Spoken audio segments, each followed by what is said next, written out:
नमस्कार किसान भाइयों, जय हिंद जय भारत। हमें आशा है कि आप कुशल मंगल होंगे, सब ठीक ठाक होंगे। आज हम आपको बकरी पालन में जो प्रमुख सावधानियां जो बकरी पालन कर रहे हैं या करने की जो कोशिश कर रहे हैं या शुरुआत करने की कोशिश कर रहे हैं, उनके लिए जो बकरी पालन में प्रमुख जो सावधानियां हैं उसके बारे में हम आपको जानकारी देंगे। तो वीडियो को अंत तक देखें और स्किप ना करें और पूरी जानकारी लें, और ताकि आप अपने बकरी पालन के व्यवसाय को फ़ायदेमंद व लाभदायक अपने लिए व दूसरों के लिए बनाएं। जो बकरी पालन में कर रहे हैं आप, उसमें जो बच्चों की या बकरियों में जो नुकसान हो जाता है, जो मौत दर बढ़ जाती है या मौत दर होने के कारण उसके संबंधी जो ये आज हम वीडियो लेके आए हैं, जो उसमें बकरी पालन में जो आप सावधानियां रखेंगे, उन प्रमुख सावधानियों का मैं जिक्र इस वीडियो में करूंगा। आशा है कि आपको ये वीडियो ज़रूर पसंद आएगा और अपने व्यवसाय को आप अधिक से अधिक मुनाफे वाला फ़ायदेमंद बना सकते हैं। तो इसमें सबसे पहले जो बात करते हैं तो बकरी पालन के बारे में, दो तरह के बकरी पालन कर सकते हैं आप। नंबर एक है जो बकरी पालन है आप ग्रेजिंग पे करते हैं, यानी कि उन्हें खुला चरा के लाते हैं, तो वो ग्रेजिंग सिस्टम हो गया। और दूसरा बकरी पालन का जो तरीका है वो स्टॉल फीडिंग। स्टॉल फीडिंग क्या है कि जैसे आप बकरियों को घर पे ही रखते हैं और घर पे ही उनको चारा वगैरह डालते हैं। तो जो मौसमी हालातों का प्रभाव है जो ग्रेजिंग पर लेके जाते हैं, उसमें बकरियों पे अधिक पड़ता है, न कि घर पे रखने वाली बकरियों में। तो बाहर जाती हैं तो उनमें कई प्रकार की दिक्कत व परेशानियां आती हैं, तो उन परेशानियों का मैं जिक्र करूंगा इस वीडियो में। तो आप वीडियो को देखें, अच्छी तरह सुने समझें, और आपको इस तरह की जो कठिनाइयाँ या मुश्किल है वो न आए। तो सबसे पहले जो मौसमी प्रभाव के बारे में हम जानकारी करेंगे, जानकारी बताता हूँ मौसमी प्रभाव के बारे में। जब सर्दी का जाड़े का मौसम हो, दिसंबर जनवरी या आधी फरवरी तक जो जाड़े का मौसम रहता है, जिसमें टेम्परेचर 7 डिग्री से नीचे आ जाता है या 10-12 से डिग्री से 5-7 डिग्री तक टेम्परेचर इसके बीच में रहता है, तो उसमें बकरियों को अत्यधिक ठंड लगती है। तो उस समय जो ग्रेजिंग पे लेके जाते हैं तो उस समय ये ध्यान रखने की ज़रूरत है कि बकरियों को सुबह जल्दी ही ग्रेजिंग पे ना लेके जाएं। थोड़ा धूप निकलने के बाद करीबन 9-10 बजे तो आप इन बकरियों को आप ग्रेजिंग पे ले जा सकते हैं। जब जो पानी जो ओस की बूंदें हैं जो हरे चारे वगैरह पे होती हैं, तो वो धूप के कारण उड़ जाती हैं, तो वो बकरियां आसानी से चारा खा लेती हैं। और दूसरा जो सुबह सुबह कोहरा गिरा होता है या ओस वगैरह से, उसमें जानवरों को परेशानी होती है। तो इस बात का विशेष ध्यान रखें कि आप सर्दी या जाड़े के समय बकरियों को सुबह जल्दी ग्रेजिंग पे ना लेके जाएं। तो आप जब स्टॉल फीडिंग पे रखते हैं बकरियों को, तो उसमें भी आप इस बात का ध्यान रखें कि उनको सुबह जल्दी बाहर बाड़े वगैरह में आप सुबह जल्दी बाहर ना निकालें। थोड़ा धूप खिलने के बाद ही बकरियों को बाहर चारा वगैरह, नीरा वगैरह जो डालते हैं, भूसा तोड़ी वगैरह, तो उस समय आप इनको 9-10 बजे धूप निकलने के बाद ही खुला इनको घर पे या फार्म पे चरने के लिए छोड़ें। तो इस चीज़ का ध्यान रखें और सर्दी व मौसमी हालात से आप इनको बचा सकते हैं। दूसरा जब प्रमुख कारण होता है जो बरसात के दिनों में, बरसात के दिनों में आप बकरियों को बाहर चरने ले जाते हैं या चराने के लिए ले जाते हैं, तो उसमें इस बात का ध्यान रखना ज़रूरी है, क्योंकि ये ज़्यादा बरसात सेंसिटिव होती हैं। जो बकरियां होती हैं ये सेंसिटिव होती हैं, तो इसमें क्या है कि ये ज़्यादा देर बरसात में सहन नहीं कर पाती हैं। ज़्यादा गर्मी, ज़्यादा धूप व ज़्यादा सर्दी ये सहन नहीं कर पाती हैं। तो आप इनको आप जब बाहर लेके जाते हैं, तो अगर बरसात का मौसम है, बरसात होने वाली है, तो इस समय आप इनको घर पे ही रखें व घर पे ही ग्रेजिंग करवाएं, स्टॉल फीडिंग करवाएं। बरसात के दिनों में आप इनका ना लेके जाएं।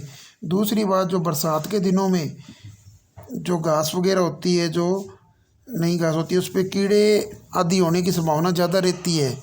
तो उस समय क्या है, इनको पेट संबंधी बीमारियां हो जाती हैं और लूज मोशन वगैरह होने के कारण कई बकरियां बीमार होने में, कई बार इनकी मृत्यु होने का भी कारण बनता है। तो उस समय आप इनको ध्यान में रखते हुए कि मौसम साफ़ हो तो ही आप इनको ग्रेजिंग पे लेके जाएं, इस बात का ध्यान रखें। ये दो गर्मियों के समय भी इस बात का ध्यान रखें कि इनको आप ज़्यादा गर्मी होने पे ये चर नहीं पाती हैं, चारा वगैरह नहीं खा पाती है, तो आप गर्मियों के समय सुबह जल्दी लेके जाएं, 2-3 घंटे घुमा फिरा के आप इनको घर पे वापस ले आएँ और बाड़े वगैरह में। और शाम जब ठंडा मौसम होने पर ही आप इनको लेके जाएं, तो गर्मियों में भी आपको इनसे गर्मी से इसको बकरियों को आप बचा सकते हैं। सुबह और शाम के समय आप इनको चरवाई के लिए छोड़ें। जो नंबर 4 है उसमें आप ये ध्यान रखने वाली बात है कि जो प्रेग्नेंट बकरियां हैं, जो बच्चा देने वाली बकरियां हैं, उनको बच्चा देने से पहले 2 हफ्ते पहले और 2 हफ्ते बाद में आप इनको ग्रेजिंग पे न लेके जाएं, क्योंकि कई बार बच्चा वगैरह चरते समय या बाहर ले जाते हैं तो उस समय बच्चा देने की सूरत में बच्चे को भी नुकसान हो जाता है। वह कुत्ते वगैरह आवारा जो कुत्ते हैं उनको उनके काटने का भी डर रहता है और एक बकरियों में कमज़ोरी आती है। तो प्रेग्नेंट बकरी है उनकी आपको जानकारी होगी, तो उनको आप ग्रेजिंग पे लेके जाते तो उस समय 2 हफ्ते पहले जो बच्चा देने वाली हो बकरी, तो उससे 2 हफ्ते पहले व 2 हफ्ते बाद में, इनमें यानी कि कुल 4 हफ्ते यानी कि 1 महीने 15 दिन पहले और 15 दिन बाद में आप उनको रेस्ट पे रखें, घर पे ही उनकी देखभाल करें और इस बात का ध्यान रखें ताकि जो बच्चों का नुकसान है या अन्य नुकसान होने की सूरत में आप वह बच सकते हैं। तो इस बात का ध्यान। जो जो 5वीं सावधानी है बकरी पालन में सबसे अत्यधिक ज़रूरी है, इसमें क्या है कि आप बकरियों का टीकाकरण अवश्य करवाएं। ये 2 प्रमुख जो इनमें टीकाकरण है, जैसे एफएमडी बीमारी के लिए फुट और माउथ डिजीज़, एफएमडी बोलते हैं इसको, इसका मुंह खोर, जैसे साधारण भाषा में बोलते हैं मुंह खोर का टीका हो गया। और दूसरा पीपीआर, ये कम से कम 3 महीने से अब ऊपर के जो बच्चे हैं उन सभी में बकरियों लग जाता है। जो पीपीआर है ये इसकी डोज है जो 3 साल में एक बार या कई बार रिपीट भी की जाती है साल में। और इसमें इन चीज़ों का ध्यान रखें। ईटी और टीटी का टीका हो गया, पीपीआर, एफएमडी, ईटी व टीटी और गोट पॉक्स, अन्य बीमारियों के जो टीके हैं आप अपनी बकरियों को लगवा सकते हैं किसी वेटनरी डॉक्टर की सहायता से। उनके परामर्श के अनुसार ही टीकाकरण बकरियों का करवाएं।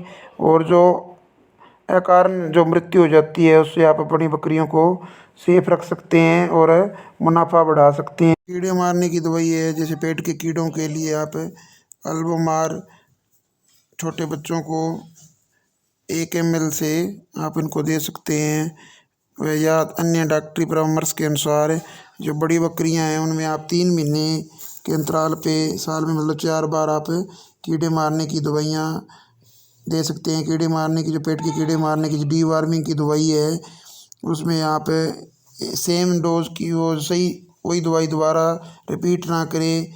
जैसे पानाकोर हो गया, नीलजाम हो गया या अल्बेंडाजोल, फ्लमेंडाजोल, अन्य प्रकार की मार्केट में काफ़ी मात्रा में जो पेट के कीड़े मारने की दवाइयाँ मिल जाती हैं, तो उन दवाइयों का प्रयोग करें। उसके बाद में जो 7वीं सावधानी लीवर टॉनिक, उसके बारे में देना अनिवार्य है, जिससे उनके जो पेट में जो कीड़ों की जो लीवर के अंदर अच्छे जीवाणुओं की बढ़वार हो सके। तो उसके लिए आपको 10 दिन कम से कम लीवर टॉनिक देना ज़रूरी है, ताकि वह जो बकरियां हैं आपकी दोबारा अच्छी तरह से ग्रोथ करें, वह अच्छा खान पान करें। तो इन बातों को आप ध्यान में रखें।